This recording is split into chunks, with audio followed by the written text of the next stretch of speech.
Nuestro siguiente ponente es fundador y director del Boletín de Información e Inteligencia Estratégica. Dirige Orgullo e Identidad Nacional Mexicana, que son cápsulas semanales dentro de dos noticieros, uno de radio y otro de TV, que se ven y escuchan en todo el país por las principales cadenas de radio y televisión de México. Desde 1995 es analista político, dando asesorías a la iniciativa privada, a las Fuerzas Armadas, partidos políticos, a la Iglesia y a representaciones diplomáticas. Ha impartido cursos de religión, historia del arte, geoestrategia y política en diversas ciudades de México. En Estados Unidos ha impartido charlas a comunidades latinas sobre política y economía mundial. Ha escrito alrededor de 400 artículos de fondo sobre una amplia gama de temas como historia, economía, política, defensa de la vida, escatología, religión, arte, ciencia, tecnología, nuevo orden mundial, revisionismo histórico, entre otros temas que han sido publicados en revistas y sitios de Internet de México y otros países de habla hispana, América y Europa. Es cofundador del Círculo de Periodistas de México. Ha sido productor de programas de radio y televisión. Desde 2013 lanzó por Internet el semanario internacional Boletín de Información e Inteligencia Estratégica, BIE, que está calificado como uno de los mejores y más especializados medios de inteligencia según expertos de estas áreas. El BIE recibe colaboraciones de expertos de varias partes del mundo y es leído y reproducido en varios países. En marzo de 2017 crea Orgullo e Identidad Nacional Mexicana, que es una propuesta para crear contenido identitario nacionalista en México para difundirse en medios masivos de comunicación con la intención de despertar y exaltar el orgullo por la identidad nacional. Nos hablará del tema Juárez y Díaz, caos, miseria y bancarrota versus orden, desarrollo y progreso. Por favor, un fuerte aplauso para el analista político Miguel Salinas de Chávez.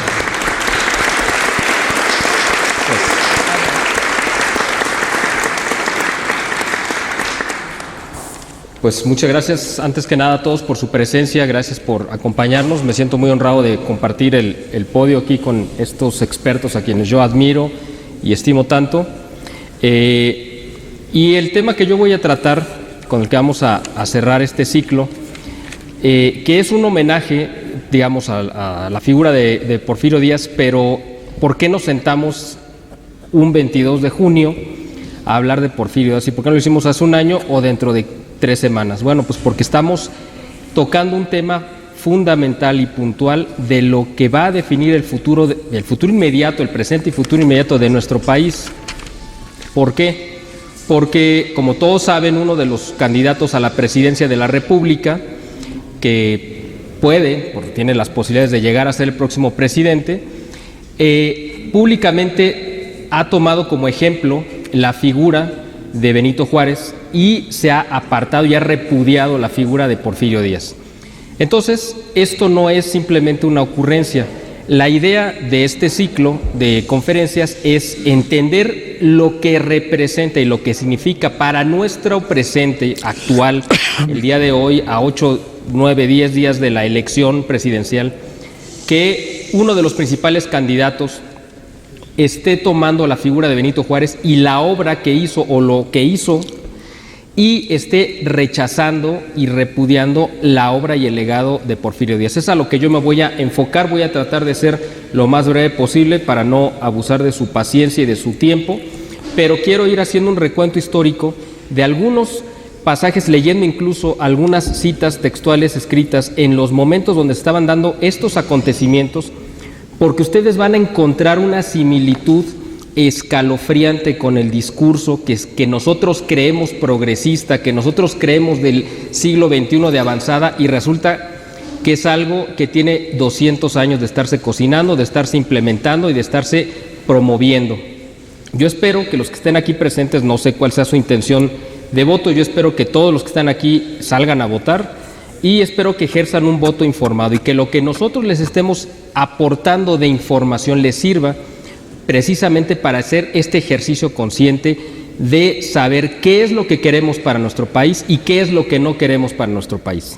Las ideas y proyectos de López Obrador son tomadas, digamos, de ese molde juarista, pero sin las ideas de Juárez y el modelo, lo que hizo Juárez tampoco es de Juárez, es decir, viene de antes, viene de atrás. Él simplemente fue como receptáculo de muchas corrientes, proyectos y planes que él ejecutó o continuó. Esto se conoce genéricamente como el liberalismo, y vamos a hacer este recorrido porque es muy importante que recordemos estos pasajes de la historia que yo creo que la mayoría de nosotros no conocemos.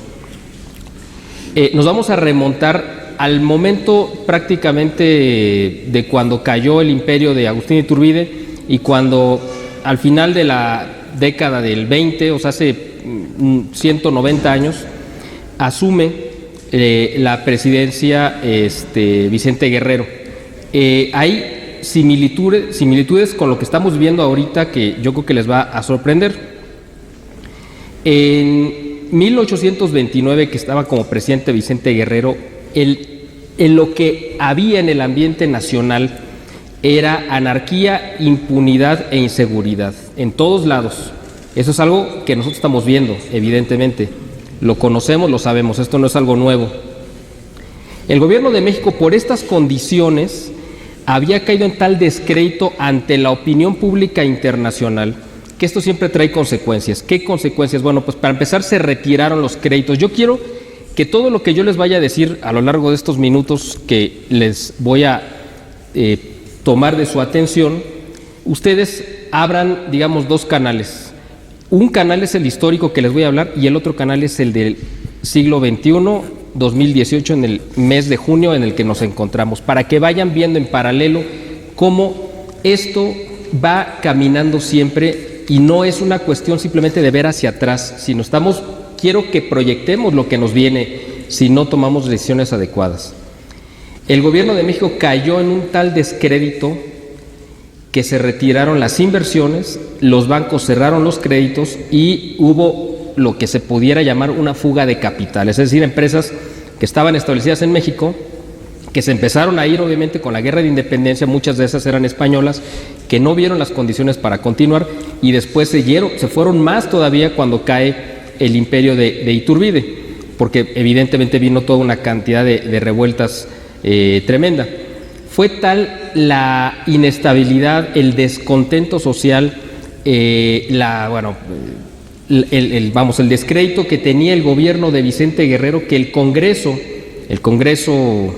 de ese momento, liderado por liberales, igual que Vicente Guerrero, y por masones yorquinos, igual que Vicente Guerrero, que además era la figura más importante, digamos, en ese momento de la masonería yorquina, deciden que debía de renunciar, porque esto era un verdadero caos, ya no podían ocultarlo, y se le destituye. Y nombran en su lugar como presidente al general Anastasio Bustamante. Anastasio Bustamante, aunque había sido también masón yorquino, ya había, digamos, repudiado, o sea, había ya alejado de esta corriente de pensamiento liberal y se había hecho, digamos, conservador. Ya Leopoldo mencionó una figura fundamental de la historia de nuestro país, que es Lucas Alamán. Bueno, pues Lucas Alamán fue ministro de Relaciones Exteriores con el presidente Anastasio Bustamante. Lucas Alamán, como dijo correctamente Leopoldo, fue un industrial, intelectual y banquero que apoyó, y político evidentemente, que apoyó muchísimo el desarrollo para nuestro país. Él trajo maquinaria comprada por él financió a través del Banco del Avío a otros industriales para que creciera y que se desarrollara nuestro país. Estamos hablando de que el gobierno de Anastasio Bustamante entra en funciones el 1 de enero de 1830. Estuvo solamente 2 años y medio, hasta agosto de 1832, 2 años y medio. Pero en estos 2 años y medio, gracias a la labor de Lucas Alamán especialmente, porque él fue el que dio la cara ante el mundo, por primera vez en la historia independiente de México, que tenía, digamos, 10 años, o 20 si lo quieren ver desde el momento que inicia el proceso de independencia, fue la primera vez que México volvió a tener un superávit económico. O sea, había estado en bancarrota durante esos 20 años. Les voy a dar un dato porque después lo voy a volver a mencionar, pero para que les quede. En el momento de mayor riqueza de la colonia, o del momento de la Nueva España, a lo más que llegó a producirse en México fueron 20 millones de pesos oro de aquel entonces anuales de riqueza. En ese momento el gasto administrativo representaba 10 millones de pesos, es decir, se tenía un superávit de 10 millones anuales, que es, a lo mejor es una cifra que no les dice mucho, pero piénsenlo en porcentaje. Bueno, pues el gobierno de Anastasio Bustamante, junto con Lucas Alamán y un grupo de gente de corte conservador, pero que sabía dónde tenía que ir el país a través de la industrialización, porque ellos financiaron la industrialización, logró precisamente este resurgimiento de la economía. Les voy a ir, como les mencionaba, leyendo algunos pasajes históricos que es importante que tengamos presente. La obra económica de este gobierno, las rentas de la Federación subieron a 17 millones de pesos, habiendo tenido aumentos considerables los ramos especialmente de las aduanas marítimas, es decir, las cosas que llegaban desde fuera. Y en total, junto con lo que se recababa en los estados, la riqueza que se generaba en los estados más las aduanas, llegaron a sumar 21 millones de pesos en este periodo de 2 años y medio. Les comento, lo más a lo que llegamos en la época colonial fue a 20 millones, ellos lo superaron. Y el gasto del gobierno ascendió a 16 millones y medio, es decir, quedó un sobrante, digamos, de 3 millones y medio, algo que no había sucedido en todo este tiempo. ¿Eso qué provocó ante la opinión pública mundial y los intereses? Que regresaran los capitales, que regresara la inversión, que regresara la confianza a México. Es muy importante que estén pensando en esto. Les digo, lo que pasa o lo que pasaría en México si se genera una situación de inestabilidad y de desconfianza y se va la riqueza que tenemos, y por el contrario, si se ven las condiciones propicias para que en México los capitales puedan fructificar y las empresas también. Entonces van a llegar. Estamos hablando de hace 185 años, pero es la realidad que tenemos ahorita. Por eso la historia es fascinante, porque siempre nos va llevando de la mano a ver lo que normalmente nunca volteamos a ver, y por eso volvemos a caer en los mismos errores. El presidente Bustamante, además, había habido elecciones en las cuales había ganado Vicente Guerrero en 1828, pero habían sido totalmente tramposas, corruptas. Esto ya es algo que lo tenemos muy arraigado. Y él lo que hizo fue limpiar esas elecciones y destituir, encarcelar, y bueno, estamos hablando de hace casi 200 años, y en algunos casos hasta mandar fusilar a muchos de esos funcionarios que estaban usurpando cargos que no habían ganado. Eso evidentemente le trajo una cantidad de pugnas, de ataques, de guerra directa de los liberales, que se habían visto desplazados y evidenciados en todas sus trampas. Déjenme leerles esta parte de cómo se dio el derrocamiento de Anastasio Bustamante. A través de una serie de conspiraciones que se dieron en Veracruz, los revolucionarios, me refiero a la gente que se oponía a Bustamante, es decir, los liberales, los masones yorquinos, exigieron la remoción de los ministros de Bustamante. Esto, a ver a qué les suena. Se los voy a leer y ustedes me dicen si les suena conocido este discurso. La remoción de los ministros acusados de centralistas y de violadores de las garantías individuales. Separación del mismo Bustamante de la presidencia, tachado de no ser presidente legítimo. Y finalmente que se volvieran a hacer elecciones. No sé si les suena algo esto un poco conocido. Estamos hablando de la historia, O sea, esto por eso es importante tenerlo presente. El presidente Bustamante, bueno, evidentemente con este ambiente de inestabilidad que había en torno a su persona, tuvo que convocar a nuevas elecciones, como lo estaban presionando, aunque el Congreso legítimamente constituido lo rechazó, dijo, no, tú eres el presidente, no tienes por qué irte, pero él prefirió hacerse a un lado a quedarse y provocar una guerra civil. Por lo tanto, las logias yorquinas se impusieron y en Estados Unidos señalaron al general Pedraza como su próximo presidente de Estados Unidos puesto en México. El general Pedraza solamente duró 3 meses, por eso no está prácticamente ni siquiera en los libros de historia. ¿Pero para qué lo puso? Bueno, para garantizar que todo el aparato liberal regresara al poder y se instalara ya de manera definitiva. ¿Y quién creen que fue el presidente liberal, masón, que llegó a gobernar con la bendición, digamos, de Estados Unidos, porque este era el proyecto liberal? Alguien que a lo mejor conocen, Antonio López de Santa Anna. Y tenía como vicepresidente a Valentín Gómez Farías. Valentín Gómez Farías era un médico de Guadalajara muy piadoso, muy católico, que fue además iturbidista cuando el gobierno de Iturbide, él era, fan de Iturbide, pero de repente yo creo que le cayó alguna maceta en la cabeza, algo le pasó, que de repente despertó y se hizo un comecuras, un recalcitrante masón, anticlerical, fanático, furioso, y se convirtió en vamos a decir, en el patriarca de la masonería en México, pues por la radicalidad en la que llevaba todo esto, ¿no? Santa Anna y Gómez Farías fueron 2 figuras, digamos, que moldearon mucho de la personalidad y del obrar de Benito Juárez. Y lo van a ir viendo en la similitud, no solamente porque ellos representaban los intereses de Estados Unidos, o sea, tanto Santa Anna como Gómez Farías, sino por las traiciones en las que cayeron y las concesiones que le hicieron a Estados Unidos, que después Juárez hizo otro tanto. Por ejemplo, una de las incongruencias que había con estos liberales era que ellos exigían un Estado laico y una separación de la Iglesia y el Estado. Pero en la ley ellos impusieron que ellos tenían que autorizar los cambios de párrocos a los obispos, que ellos tenían que controlar la administración de la iglesia. Entonces uno dice, a ver, ¿separación o no separación? Porque una cosa es separación, es que cada quien se gobierna por su lado, y aquí era decir, te quito tu poder y además yo te controlo. Entonces eso no es una separación, evidentemente, ¿no? Este plan y proyecto progresista apuntaba directo contra los diques de defensa de la soberanía nacional y la identidad. Este proyecto que impulsaron precisamente Gómez Farías y Santa Anna, iban enfocados a atacar a las Fuerzas Armadas, la religión y la educación. ¿Les suena? ¿Sí les suena? ¿Actual? Yo por ahí sé que alguien ha enfocado sus baterías en disolver las Fuerzas Armadas, en destruir la educación y en atacar a la iglesia, o la creencia mayoritaria, ¿no?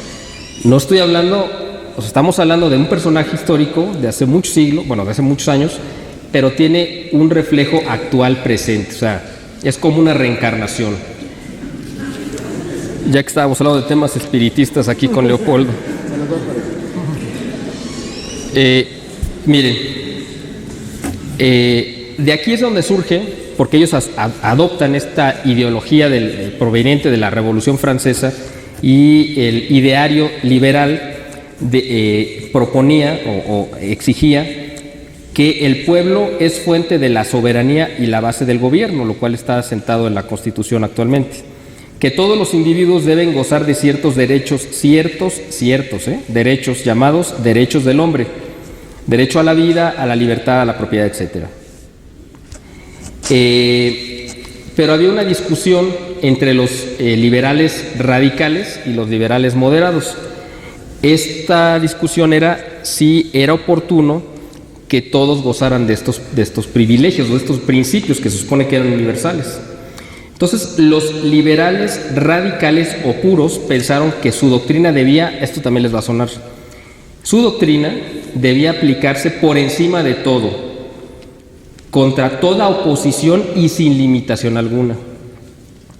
Otros liberales, en cambio, pensaron que la implantación del liberalismo debía ser paulatina y por la vía de la persuasión. O sea, en ningún momento estamos hablando de que sea algo justo o bueno, simplemente era, aquí lo dice precisamente, la única diferencia no era sobre las ideas, sino cómo implementarlas, o la velocidad, o la violencia para implementarlas, ¿no? El proyecto progresista incluía una propuesta para, como todos lo saben, robar los bienes a la iglesia y subastarlos. Ya nos habló Leopoldo sobre Lorenzo de Zavala, este gran traidor. Bueno, pues este proyecto fue de él. Él quería subastar los bienes de la iglesia para comprarlos él y su grupo de amigos. Es algo interesante, ¿no? Porque obviamente sabía que esto era... ¿Cuáles eran los bienes de la iglesia? Bueno, pues había hospitales, escuelas, orfanatos, una serie de cosas que ellos sabían que le podían sacar mucha ganancia. La iglesia no lo hacía, evidentemente, porque era una institución de ayuda, que al contrario, tenía que estarlo subsidiando. Acá ellos dijeron, pues ahora vamos a cobrar lo que la iglesia no ha cobrado, ¿no? En lo educativo, la idea era quitar a los sacerdotes y órdenes religiosas de la enseñanza.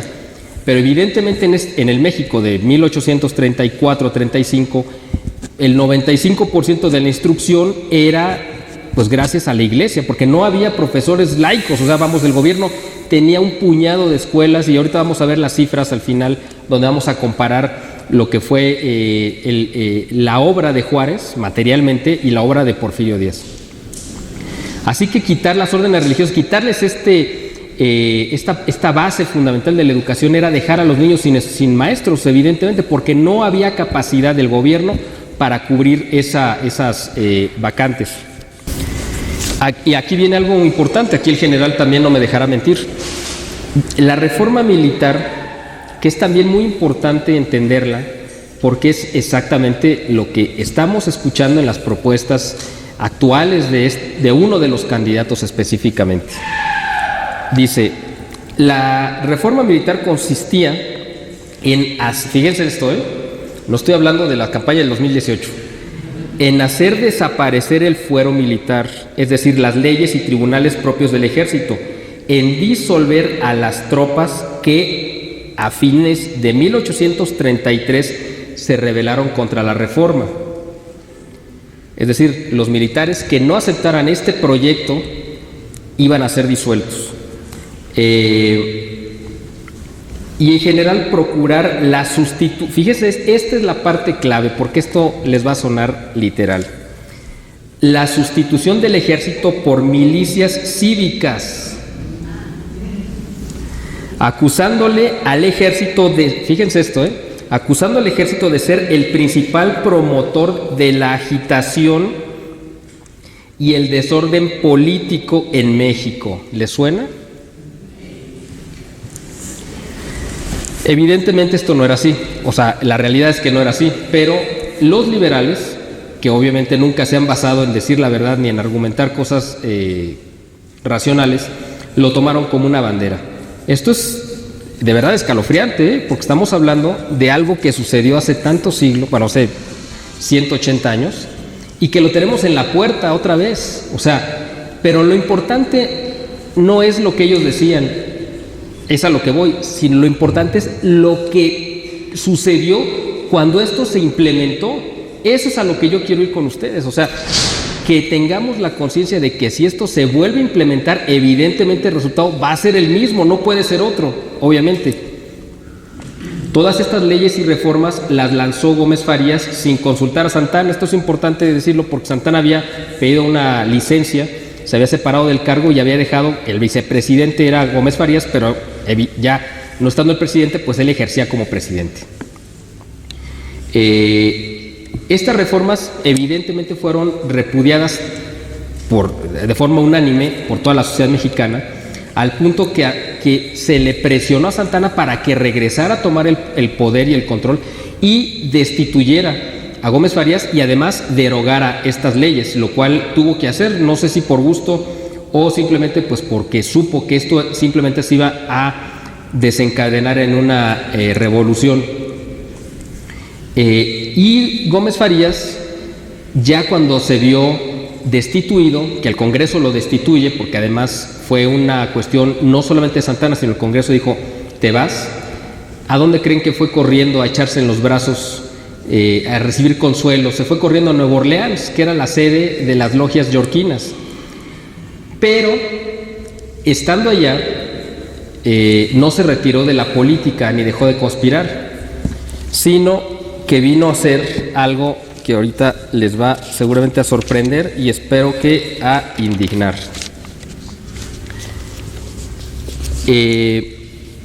Estando en Nueva Orleans, en los primeros días de septiembre de 1835, se llevó a cabo una reunión de prominentes masones mexicanos, en Nueva Orleans, conectados con políticos de la Luisiana, que en una junta firmaron el día 6 de septiembre un pacto que tenía por objeto, escuchen esto, ayudar a la rebelión de los tejanos. O sea, mexicanos que fueron a ofrecer el apoyo a Estados Unidos para que se nos arrebatara parte de nuestro territorio. Estos son los liberales, no han cambiado, siguen siendo los mismos. Es exactamente lo que estamos viendo ahorita. Tuvieron una participación muy relevante Lorenzo de Zavala, evidentemente, y Gómez Farías, que eran los que iban encabezando esta delegación. Y él llegó a negociar allá, todavía ostentándose como vicepresidente. O sea, él fue a decirle a Estados Unidos: yo soy vicepresidente, así que yo tengo poder de, sí, vamos a entregarles Texas y los vamos incluso a ayudar para que nos arrebaten este territorio, ¿no? Esto es, de veras, parecería ridículo si no fuera, desgraciadamente, una tragedia nacional. Evidentemente, este tipo de abusos que estuvieron cometiendo los liberales, pues causaron un gran malestar. Aquí el asunto fue que el malestar político se ahondó por la conducta de Santa Anna, que permitía todo ese tipo de cosas, las toleraba, ¿no? Y fíjense esto, esto es un rasgo que podríamos ver en el próximo presidente. Estoy hablando de Antonio López de Santa Anna. El malestar político en México se ahondó por la conducta de Santa Anna, que prescindía continuamente de la ley, es decir, actuaba fuera de la ley. Actuaba solo de acuerdo con sus intereses. Hizo, por ejemplo, nombrar a don Vicente Canalizo como presidente interino sin consulta previa del Congreso. Tomó el mando del ejército sin autorización y no dio a la Cámara cuenta de sus actos, concluyendo con un golpe de Estado, por el cual suspendió las sesiones del Congreso. Esto hizo Santa Anna. Esto podemos verlo en nuestro presente inmediato, porque ya vemos el proceder que tiene y la tendencia hacia este desprecio de la ley, del marco legal y de las instituciones, ¿no?, que tiene nuestro candidato al que estamos haciendo alusión.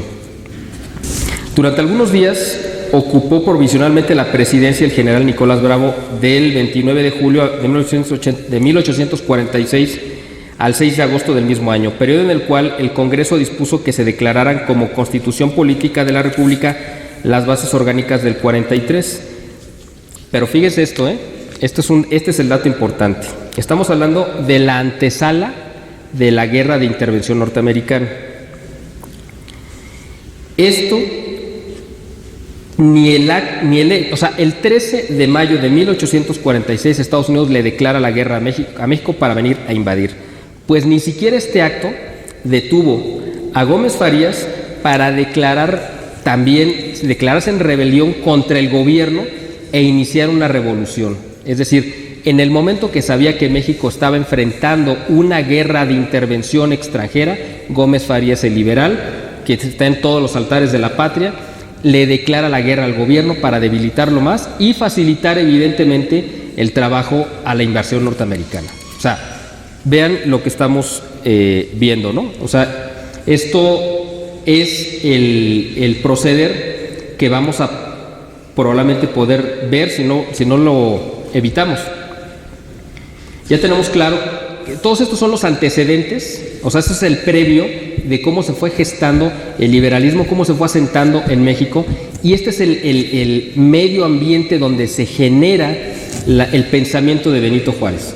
Y yo les decía que Benito Juárez también tenía mucho de parecido con Gómez Farías, pues porque evidentemente también Benito Juárez tuvo una educación católica, igual que Gómez Farías, era católico, y de repente igual tuvo un giro tremendo y se convirtió en un liberal así a ultranza, ¿no? Y esto es muy importante,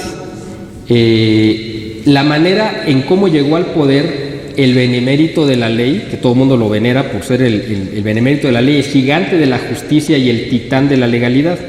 Él violentó la ley desconoció la justicia y contravino la Constitución para usurpar el poder, ya que fue un presidente, este sí, ilegítimo, como veremos a continuación.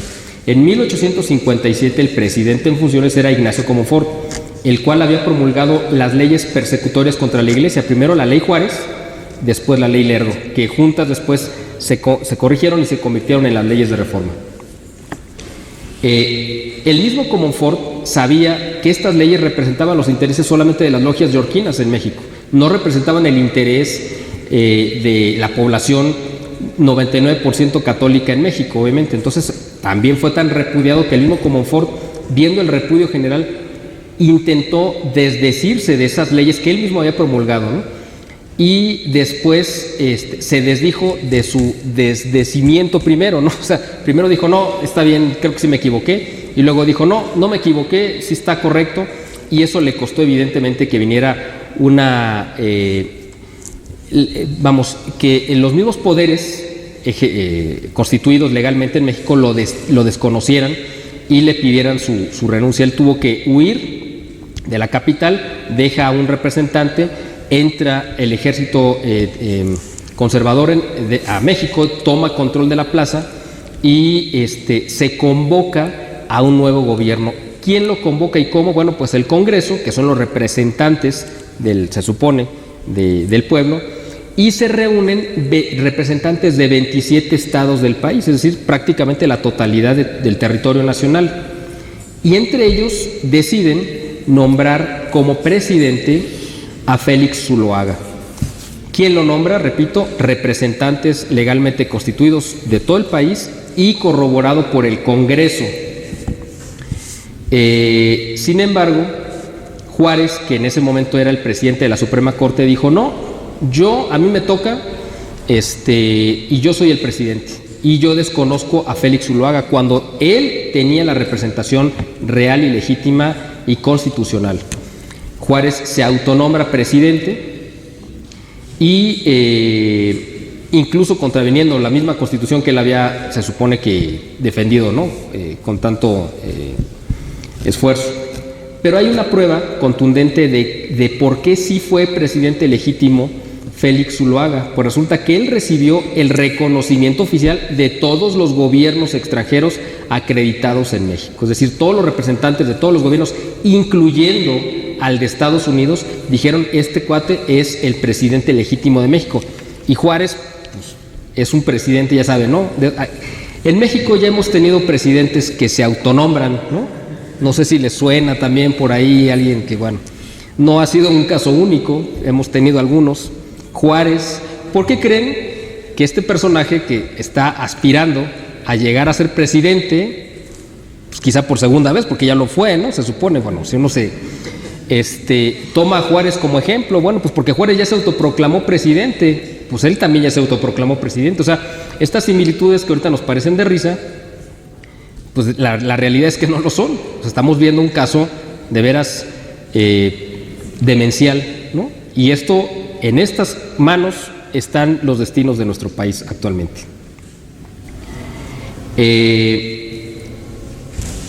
Empezó, evidentemente, la postura de Juárez al decir yo soy el presidente legítimo, desató una guerra civil, evidentemente, porque él jaló al bando liberal, que lo apoyó con militares, pertrechos, etcétera, y empezó este proceso a partir de 1857 al 1860 o 1858 al 60, que se conoce como la Guerra de Reforma, que fue violentísima, cruel, hubo una persecución religiosa tremenda también, fue muy sanguinaria, y Juárez implementó algo que no se había dado nunca en las guerras en México. Era que cuando un ejército derrotaba al otro, el otro, y el general no me va a dejar mentir, tomaba prisioneros, evidentemente, para encarcelarlos o para lo que fuera. Pero Juárez en esta guerra mandó que los presos fueran fusilados, así, punto. O sea, eso no se había dado porque había obviamente un grado de civilidad todavía aún en la guerra, ¿no?, que Juárez violentó. Entonces, en 1858 ya Juárez había sido derrotado por las fuerzas conservadoras que se habían afianzado. Pero antes de esto, quiero comentarles, el gobierno de Estados Unidos sí reconoció, como les dije, a Zuloaga, pero le dijo, oye, te propongo lo siguiente, dame paso a perpetuidad por el Istmo de Tehuantepec, y déjame tener control ahí a ambos lados del territorio, a cambio de que yo... y además le dijo, y además véndeme, por favor, si fueras tan amable, todo lo que es Baja California, Chihuahua, Coahuila, o sea, todo el norte del país. Y yo te ofrezco 14 millones de pesos, que era evidentemente una fortuna, que ya los quisiera, ¿no? En ese momento el gobierno estaba pasando por una situación también de inestabilidad. Y Félix Zuloaga le responde de una manera muy fuerte, diciéndole, pues prácticamente que está loco, que obviamente eso no lo van a hacer nunca. Y ahí es donde en ese momento se decide el destino de México, porque es cuando Estados Unidos decide apoyar a Juárez. Y Juárez, cuando se ve derrotado, empieza a huir, ya saben, en esa famosa carroza, fue a Guadalajara y de ahí se fue yendo hacia el norte y terminó en Estados Unidos. Se embarcó para ir a Estados Unidos, pero no por tierra, sino por mar. Pero aquí, suponiendo, vamos a pensar que Juárez sí hubiera sido presidente legal o legítimo, ¿no? Como le quieran llamar. En ese momento que se embarca y sale del territorio sin el permiso del Congreso, en ese momento dejó de ser presidente, porque había violado un precepto constitucional. Entonces en ese momento ya, aunque lo hubiera llegado a hacer en algún momento, en ese momento ya no lo era. Bueno, pues él llegó igual a Nueva Orleans, ya saben por qué, a pedir el apoyo del gobierno de Estados Unidos, que lo recibe evidentemente, y Juárez es cuando acepta estos tratados que todo el mundo conoce, que son los famosos acuerdos de Maclean Ocampo, donde Juárez le ofrece, le entrega, le endosa la factura de la nación al gobierno norteamericano, así literalmente. Le ofrece el paso de Tehuantepec a perpetuidad, pero además le ofrece otros 3 pasos más en el norte y en el centro y en el norte del país, en donde el ejército norteamericano iba a ser el que iba a encargarse de tener el control de este territorio, y México pues iba a ser como pues simplemente un testigo, ¿no? Desde lejos. Fue tanto el ofrecimiento que hasta el mismo gobierno de Estados Unidos desconfió. Evidentemente no lo aceptaron, porque ellos en ese momento estaban enfrentando su propia guerra interna y no tenían la capacidad de controlar un territorio tan grande. Además, el gobierno de Estados Unidos decía, si aceptamos estos territorios del norte de México, lo que va a pasar es que vamos a beneficiar a los estados del sur, que son los que estaban en ese momento con la parte del esclavismo, que ya nos mencionó Leopoldo.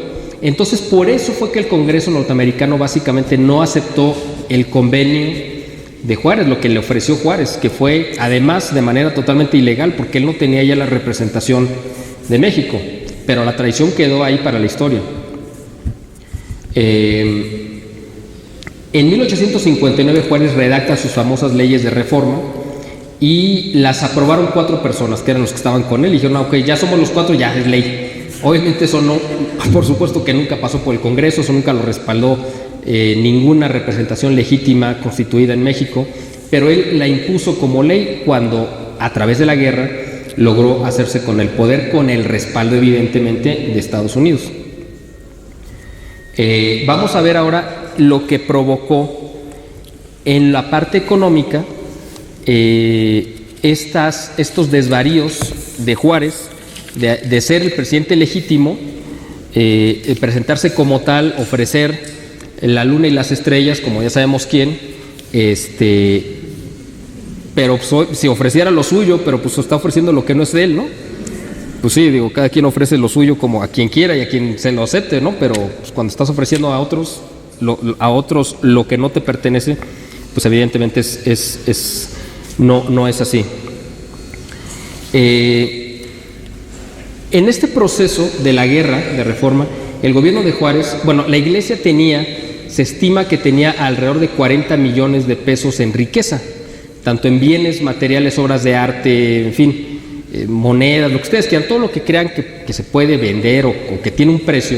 O sea, no estoy hablando de los templos que no se pueden llevar de un lado a otro, sino las cosas materiales que sí se pueden llevar. Más o menos se calcula que tenía una riqueza de alrededor de 40 millones de pesos. Les digo, las cifras a lo mejor no nos dicen mucho, pero bueno, cuando menos que tengan una idea. A lo que voy es que supuestamente el gobierno de Juárez le quitó a la iglesia de esos 40, le quitó alrededor de 30 millones. Pero cada mano que iba pasando, o sea, a Juárez dijo, ok, fueron 30, El secretario de Hacienda le dijo, no eran 30, eran 25. Pero el secretario dijo, no, es que yo nada más recibí 20. No, pero el otro, total que se fue haciendo una decantación que al final entraron a las arcas de la nación alrededor de 10 millones y los otros 20 se quedaron en las bolsas o en los costales o en los cofres de todos estos liberales austeros, republicanos, honrados, que respetaban la legalidad y que aman al país, ¿no? Y que entregan su vida, ¿no? Y que iban a moderar la opulencia, ¿no? Y la indigencia. Bueno, pues ya vemos que no fue así. Esto nos da una idea muy clara de cuál era el proceder de Juárez. Por eso es tan importante decir, ok, esto era Juárez, y si este personaje se quiere asimilar a Juárez, o se quiere asemejar a Juárez, eso significa, pues vean lo que hacía Juárez, ¿no? O sea, vean hacia dónde nos está. Cuando menos hay que reconocerle que es sincero y no nos está engañando. Si está diciendo que quiere ser como Juárez, pues hay que cuidarlo, ¿no? Cuando Juárez logra hacerse ya del poder oficial con el reconocimiento de Estados Unidos, pues evidentemente las arcas nacionales estaban vacías, estaban en quiebra, y lo poco que había entrado pues se lo habían clavado estos personajes, ¿no? Entonces Juárez lo que hace es decreta la insolvencia de pagos. Dijo, a las potencias extranjeras no les voy a pagar la deuda porque no tengo dinero. No negoció, simplemente dijo no les voy a pagar porque sabía que tenía el respaldo norteamericano. Entonces, ¿qué es lo que sucede? ¿Quién propició la invasión o la intervención extranjera en México? ¿Fueron los conservadores o fue Juárez? Bueno, pues ahí están los hechos, ¿no? Vino esta intervención. Es muy lógico y es muy natural, tampoco hay que escandalizarnos. Si nosotros le prestamos dinero a alguien y sabemos dónde vive y lo conocemos y tenemos un trato con esta persona y de repente le hablamos por teléfono porque ya se atrasaron los pagos y nos contesta la muchacha del servicio y dice, oiga, dice fulano que no le va a pagar, así que hágale como quiera. ¿Qué es lo que uno haría en su sano juicio? Pues ir a tocarle la puerta, evidentemente, ¿no? O sea, decir, oye, pues ahí me llegó este recado, quiero ver si es cierto, ¿no? Porque además ella dice que habla a nombre tuyo, pero yo quiero ver si es verdad. O sea, eso lo haríamos cualquiera de nosotros, pero además no iba a ir uno solo, porque si ya está en ese plan, evidentemente, pues busca pleito, entonces uno tiene que ir acompañado, ¿no? ¿Qué es lo que hicieron las potencias extranjeras? Es algo que hubiera sido una reacción natural y que quizá México hubiera hecho lo mismo si hubiera sido el caso contrario. Entonces aquí quien propicia la intervención extranjera, pues es Juárez una vez más, con sus medidas que nos perjudicaron a todos. Estados Unidos le ofreció esos famosos 14 millones de pesos que le había ofrecido a Zuluaga, a cambio de la venta del país. A Juárez se los ofrece en calidad de préstamo, evidentemente con condiciones terribles para México, que a Juárez obviamente no le importaron, porque lo único que quería era conservarse y mantenerse en el poder, no sé como quién, pero él dijo, yo ya me agarré de la silla y de aquí no me sacan a menos que sea con los tenis por delante, como efectivamente sucedió.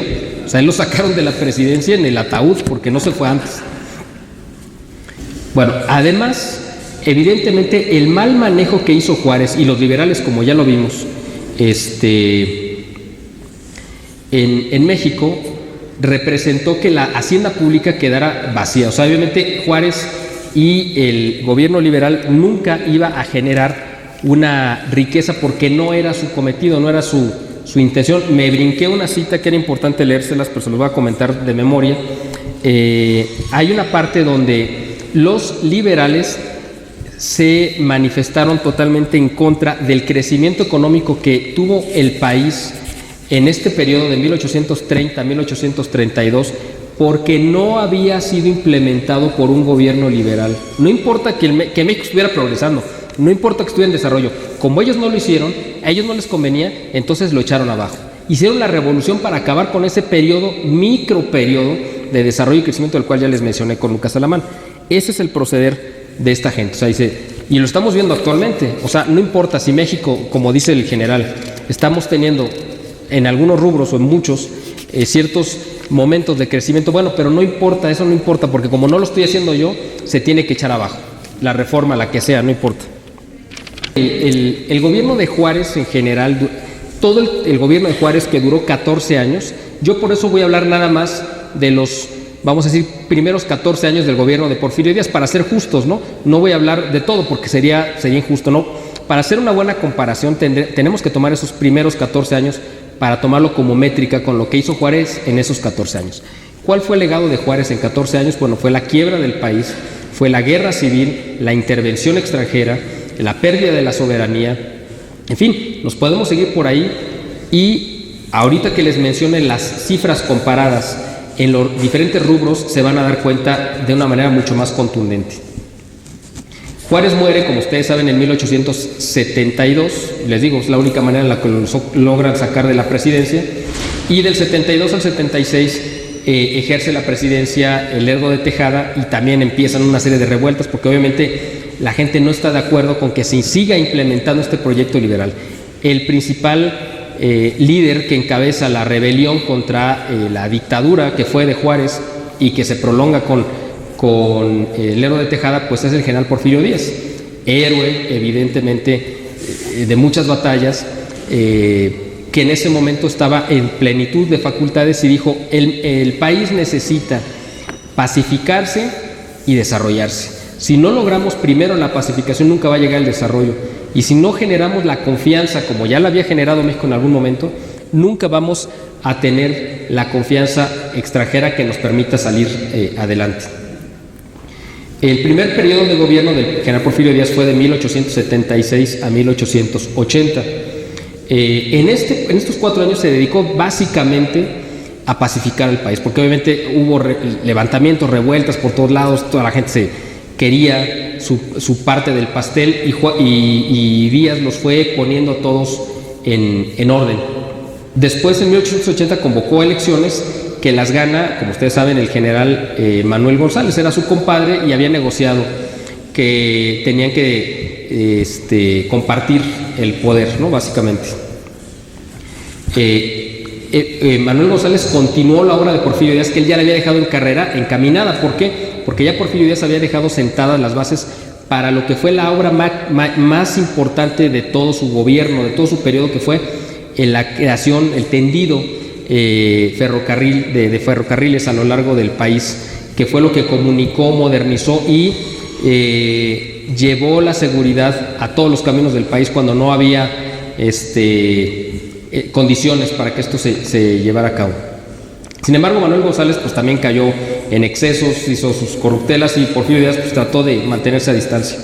El segundo periodo de Porfirio Díaz fue de 1884 y bueno, ya se prolongó con las reelecciones, como sabemos, hasta 1911. Ya ahorita, esta es la parte final, ya nada más les voy a leer algunos datos muy concretos de lo que arrojó el gobierno de Porfirio Díaz comparado con el de Benito Juárez. Son datos muy, muy concretos que nos van a dar una claridad muy, muy grande de qué representó para nuestro país ambos gobiernos. Cuando toma el poder Porfirio Díaz, en 1877, más o menos 76, había de importaciones 19 millones de pesos. Para 1909 y 1910 los ingresos llegaron a 106 millones, o sea, de 19 pasaron a 106 millones. Las importaciones en 1884 habían sido de 23 millones de pesos. Para 1909 habían pasado de 23 millones a 194 millones. Y las exportaciones pasaron en el mismo periodo de 46 millones a 260 millones. Esto son cifras negras, digamos, concretas. Igual creció la industria, por ejemplo, la extracción de metales preciosos pasó de 1876 de 26 millones a 160 millones. En fin, nos podemos ir revisando las diferentes cifras. Yo solamente me voy a enfocar ya nada más en 2 datos finales. Una es sobre